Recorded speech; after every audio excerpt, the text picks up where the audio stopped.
గోదావరి జిల్లా ఉండిలో టీడీపీ అభ్యర్థి మంత్రి రామరాజు ప్రచారంలో దూసుకుపోతున్నారు. జనసేన పార్టీ ఉండి ఇన్ఛార్జ్ జుత్తుగ నాగరాజు రామరాజుకి మద్దతుగా ప్రచారంలో పాల్గొన్నారు. టీడీపీ అభ్యర్థి విజయానికి కృషి చేస్తానని జుత్తుగ నాగరాజు తెలిపారు. రాష్ట్రంలో వైసీపీ రాచక పాలన అంతం చేసి సుపరిపాలన అందించే లక్ష్యంగా ముందుకెళ్తున్నామన్నారు. పూర్తి సమాచారం మా కరెస్పాండెంట్ రాంబాబు అందిస్తారు.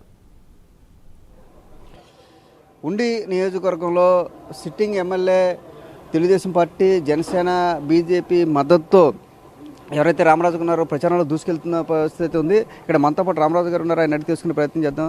సార్, మీరు చెప్పండి, మీరు సిట్టింగ్ ఎమ్మెల్యేగా ఉన్నారు, మరోసారి రంగంలో ఉన్నారు టీడీపీ తరఫున. దానికి తోడుగా జనసేన, బీజేపీ కూడా మీకు మద్దతు ప్రకటిస్తున్న నేపథ్యంలో ప్రచారం ఎలా సార్ కొనసాగుతుంది?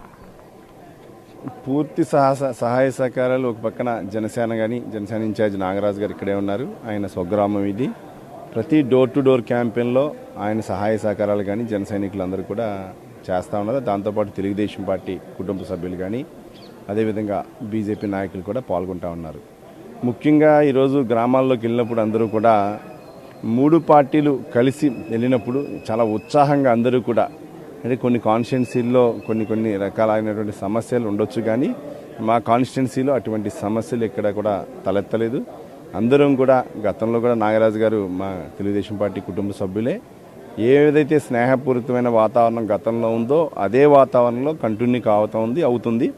రాబోయే రోజుల్లో ఈ యొక్క నియోజకవర్గాన్ని మళ్ళీ తెలుగుదేశం పార్టీ గెలుపుకి అందరూ సహాయ సహకారాలు అందిస్తున్నారు. గెలుస్తామని చెప్పి మీ ద్వారా తెలియజేసుకుంటాం. గత ఎన్నికల్లో మీరు ఏ అయితే హామీలు ఇచ్చారో ఎంతవరకు నెరవేర్చారు? అదే రకంగా మరోసారి ఇప్పుడు ఎన్నికలు వస్తున్నాయి కదా, దాంతోపాటు ఇంకేం చేస్తారని ప్రజలకు హామీ ఇస్తున్నారు? గత ఎలక్షన్లో మేము ఏదైతే త్రాగునీటి సమస్య కోసం ప్రతి ఇంటికి కుళాయి ఇస్తామని చెప్పడం జరిగింది. ఈ ప్రభుత్వం వచ్చాక దాన్ని నిర్లక్ష్యం చేసి ఎక్కడా కూడా అభివృద్ధి లేకుండా, ఎక్కడ ఫండ్స్ ఎలికేట్ చేయకుండా మమ్మల్ని అది పొజిషన్ ఎమ్మెల్యేని అపోజిషన్ ఎమ్మెల్యేగా పెట్టి రాజ్యాంగబద్ధంగా ప్రజలు ఎన్నుకున్నటువంటి ఏదైతే అంబేద్కర్ గారు గ్రహించినటువంటి రాజ్యాంగానికి వ్యతిరేకంగా ఈ యొక్క ఉన్నటువంటి ప్రభుత్వం చేస్తూ ఉంది. మనం చూస్తున్నాం, గ్రామాల్లో ఇక్కడ అభివృద్ధి లేదు. ఈరోజు త్రాగునీటి సమస్య, డ్రైనేజ్ సమస్య, ఇంటర్నల్ రోడ్డు సమస్య, మెయిన్ రోడ్లు సమస్య, అదేవిధంగా నిత్యావసర వస్తువులన్నీ కూడా విపరీతంగా పెరిగిపోయినాయి. దాంతోపాటు మద్యం ప్రతి వ్యక్తి కూడా చాలామంది కుటుంబాలు, నిరుపేదలందరూ కష్టపడి పనిచేసి సాయంత్రం అయ్యేటప్పుడు సేద్దేరదామని కొంచెం ఒక క్వార్టర్ బాటిల్ తాగడం అలవాటు ఉంది. దాన్ని అత్యధిక ధరల్లో పెట్టడం కానీ, డీజిల్ పెట్రోల్ కానీ అత్యధిక ధరల్లో పెట్టడం కానీ, ఇవాళ హౌసింగ్ స్కీమ్ సైట్లు ఇచ్చారంటారు. వాళ్ళు ఇచ్చేటువంటి 1,00,000 రూపాయలు వాల్యూ చేసే సైట్ ఇస్తే అక్కడ ఇల్లు కడుతుంటే వారు 3 లక్షల రూపాయలు జీఎస్టీ పే చేయవలసి వస్తుంది. వాళ్ళు సిమెంట్ మీద కానీ, ఐరన్ మీద కానీ, అట్లా ఏదైతే ఎలక్ట్రికల్ సామాన్లు కానీ అన్నీ కూడా, అంటే ఏ విధంగా చూసినా కూడా అందరూ నష్టపోయే పరిస్థితి కనపడతా ఉంది. కాబట్టి మీరు అందరూ, ప్రజలందరూ గమనిస్తున్నారు. ఆ రోజు ఒక్క ఛాన్స్ అని ఇచ్చాము, ఈరోజు ఎట్టి పరిస్థితుల్లో మనం క్లియర్ చేయాలని చెప్పి వాళ్ళు అనుకుంటా ఉన్నారు. క్లియర్గా రాబోయే రోజుల్లో ఉండి నియోజకవర్గం తెలుగుదేశం పార్టీ గెలవడానికి పూర్తి సహాయ సహకారాలు అందరూ అందిస్తున్నారు. మీరు గెలిచినప్పటికి కూడా ప్రభుత్వం, వైసీపీ ప్రభుత్వం ఉండటం వల్ల పూర్తి స్థాయిలో ప్రజలకు నియోజకవర్గంలో న్యాయం చేయలేకపోయిన పరిస్థితి. ఇప్పుడు ఉమ్మడి ప్రభుత్వంలో మీరు ఎటువంటి పనులతో ముందుకెళ్తారు? అభివృద్ధి పనులు నేను 5 సంవత్సరాల్లో 1800, అంటే సుమారుగా 1825 రోజులుంటే నేను సుమారుగా 1600-1700 రోజులు కాన్స్టిట్యున్సీలో ఉండుంటాను. అంటే నెలకి 2-3 రోజులు కూడా కాన్స్టిట్యున్సీలో లేని రోజులు ఉండవు. అవి కూడా అసెంబ్లీ సమావేశాలు జరగటం. ప్రజలకు అందుబాటులో ఉన్నాం, కానీ ప్రభుత్వం లేక ఈ పథకాలు అన్నీ కూడా యాజ్ ఇట్ ఈజ్ ప్రొసీజర్ ప్రకారంగా వస్తాయి. ప్రజలకు ఏదైతే ఇబ్బంది ఉంది, వ్యవసాయాల మీద ఇబ్బంది ఉంది, దాని మీద మేము సైకిల్ యాత్ర చేసాం. 5 రోజుల పాటు ఒక 275 కిలోమీటర్లు చేసాం. అదేవిధంగా రోడ్లు బాగోనప్పుడు రోడ్లకు కూడా పాదయాత్ర చేసాం 10 కిలోమీటర్లు. అదేవిధంగా వ్యవసాయాన్ని, ధాన్యాలు కొననప్పుడు కానీ, డబ్బులు రానప్పుడు కూడా నిరసన కార్యక్రమాలు చేశాము. ఎక్కడైతే దేనికైతే సమస్యలు ఉన్నాయో, కరెంటు బిల్లులు పెరిగినప్పుడు దాని మీద సమస్యల మీద పోరాటం చేసాం. ప్రతి దాంట్లో కూడా కల్తీ మద్యం అమ్ముతుంటే దాని మీద మేము ప్రోగ్రామ్ చేసాం.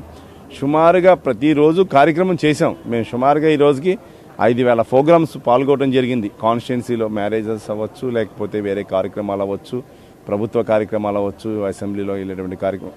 5 సంవత్సరాలు సుమారుగా 5,000 కార్యక్రమాలు చేశాం. ఈరోజు డోర్ టు డోర్ క్యాంపెయిన్ కూడా చూస్తూ ఉన్నారు. మీరు సుమారుగా ఆగస్టులో ప్రారంభించాం. ఈ రోజుకి సుమారుగా 1,75,000 మందిని వ్యక్తిగతంగా ఇంటికి వెళ్ళడం, సుమారుగా 1,400 కిలోమీటర్లు కూడా పూర్తి చేసుకోవడం జరుగుతూ ఉంది.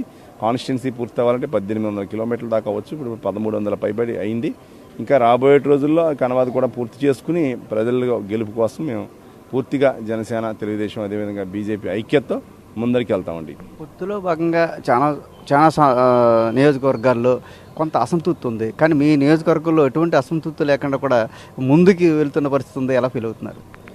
దానికి పూర్తి సహాయ సహకారం ఏదైతే పవన్ కళ్యాణ్ గారు ఎప్పుడైతే నిర్ణయం తీసుకున్నారో ఆ నిర్ణయానికి ఇక్కడ ఉన్నటువంటి ఇన్ఛార్జ్ నాగరాజు గారు కూడా గౌరవించి శిరసావహించి ముందరికి వెళ్ళడం జరుగుతూ ఉంది. తద్వారానే ఇది సాధ్యమవుతుంది. అదేవిధంగా తెలుగుదేశం, అదేవిధంగా జనసేన కుటుంబ సభ్యులందరూ కూడా ఆ గ్రామాల్లో కూడా స్నేహపూరితమైన వాతావరణం ఉంది. వారి స్నేహపూరితమైన వాతావరణంలోనే ముందరికి వెళ్ళడం జరుగుతూ ఉంది. దాంట్లో ఎక్కడ కూడా మార్పు లేదు. ఇక్కడ మనతో పాటు జనసేన ఇన్ఛార్జ్ నాగరాజు గారు ఉన్నారు. సార్, మీరు చెప్పండి, గత 5 సంవత్సరాలుగా మీరు కూడా ఎమ్మెల్యే స్థానం కూడా పోటీ పడుతూ నియోజకవర్గ సమస్యలను ఎండగడుతూ ఏదైతే ప్రజల పక్షాన నిలుస్తూ ముందుకెళ్తున్న పరిస్థితి అయితే ఉంది. ఈరోజు మీకు టికెట్ రాకపోలేదు, పొత్తులో భాగంగా తెలుగుదేశంకి వచ్చింది. మీరు ఎలా ఫీల్ అవుతున్నారు? ఎలా సహకరిస్తూ ముందుకెళ్తున్నారు? ఇప్పుడు ఉండి నియోజకవర్గంలో ఇక్కడ బీసీ కమ్యూనిటీ 1,00,000 ఓట్లు చిల్లర ఉన్నాయండి ఇక్కడ. కానీ ఇక్కడ ఎప్పుడు కూడా బీసీలకు అవకాశం రాలేదు. కానీ మొట్టమొదటిసారిగా జనసేన పార్టీ అధినేత పవన్ కళ్యాణ్ గారు బీసీ సామాజిక వర్గం నుంచి నాకు ఇన్ఛార్జిగా అవకాశం ఇచ్చారు. అలాగే పోటీ చేసే అవకాశం కూడా కల్పిస్తారని మేము భావించాము. కానీ ఇక్కడ పొత్తు ఎట్టుకోవడం వల్ల పొత్తులో భాగంగా ఇక్కడ సిట్టింగ్ స్థానిక ఎమ్మెల్యే మంత్రి రామరాజు గారు సిట్టింగ్ ఎమ్మెల్యే కాబట్టి గతంలోనే చంద్రబాబు నాయుడు గారు సిట్టింగ్ ఎమ్మెల్యేలందరికీ సంవత్సరాల క్రితమే సీట్లు ఇస్తారని ప్రకటించడం జరిగింది. అందులో భాగంగానే చంద్రబాబు నాయుడు గారు పవన్ కళ్యాణ్ గారు అడిగినప్పుడు సిట్టింగ్ సీట్లు ఏ స్థానం కూడా అడగొద్దండి అని దయచేసి అంటే దాన్ని గౌరవించి పవన్ కళ్యాణ్ గారు ఏ సిట్టింగ్ సీటు కూడా ఆయన అడగలేదు. దాంట్లో భాగంగానే ఇక్కడ ఉండి నియోజకవర్గం సిట్టింగ్ ఎమ్మెల్యే మంత్రి రామరాజు గారు సీట్ ఇవ్వడం జరిగింది. మా అధిష్టానం పవన్ కళ్యాణ్ గారు కూడా ఏదైతే మనం తెలుగుదేశానికి పొత్తులో సీట్ ఇచ్చాం కాబట్టి ఆయన్ని భారీ మెజార్టీతో మన జనసేన పార్టీ నాయకులు మీ ఆధ్వర్యంలో అందరూ కూడా రామరాజు గారి విజయానికి కృషి చేయాలి. రేపు మన ప్రభుత్వంలో మన జనసేన పార్టీ నాయకులందరూ కీలకంగా ఉండేలాగా గౌరవింపబడేలాగా మేము చేస్తామన్నారు. అదేవిధంగా ఉండి నియోజకవర్గంలో గ్రామ స్థాయి నుండి నియోజకవర్గం స్థాయి వరకు జనసేన పార్టీని పూర్తి స్థాయిలో కమిటీలు వేసి బలోపేతం చేసాం. ప్రతి గ్రామంలో కూడా డోర్ టు డోర్ క్యాంపెయిన్ కూడా మేము చేయడం జరిగింది. అలాగే ఇక్కడున్న ఆక్వా రైతుల కోసం కానీ వ్యవసాయ రైతుల కోసం కానీ మేము జనసేన పార్టీ తరఫున పోరాటాలు చేశాము. అలాగే ఇప్పుడు మన కరెంట్ బిల్లులు కూడా విపరీతంగా ఈ ప్రభుత్వం వచ్చాక 7 సార్లు కరెంట్ బిల్లులు పెంచారు. ఆ కరెంట్ బిల్లులు పెంచిన దాని మీద కూడా నియోజకవర్గంలో అన్ని మండలాల్లో కూడా మేము కొవ్వొత్తులు ర్యాలీలు చేసి ప్రజల పక్షాన పోరాడాము. ఇన్ని పోరాటాలు చేసినప్పుడు కూడా మాకు ఇక్కడ పొత్తులో మంత్రి రామరాజు గారికి సీట్ ఇచ్చారు కాబట్టి ఆయన విజయానికి ఉండి నియోజకవర్గంలో ఉన్న జనసేన పార్టీ నాయకులు, కార్యకర్తలు, ఏర మహిళలు అందరూ కూడా రోజు ఈ డోర్ టు డోర్ క్యాంపెయిన్లో కానీ ఏ కార్యక్రమం సరే మన ప్రజాకాలం జరిగిందంటే దానికి కూడా రామరాజు గారికి పూర్తిగా సహకారంతో ఆయన్ని ఉండి నియోజకవర్గం నుంచి ఏదైతే 2014లో భారీ మెజార్టీ ఇచ్చారో 36,000 మెజార్టీ ఇచ్చారు. అప్పుడు కూడా తెలుగుదేశం బీజేపీ పొత్తులో వెళ్ళాము.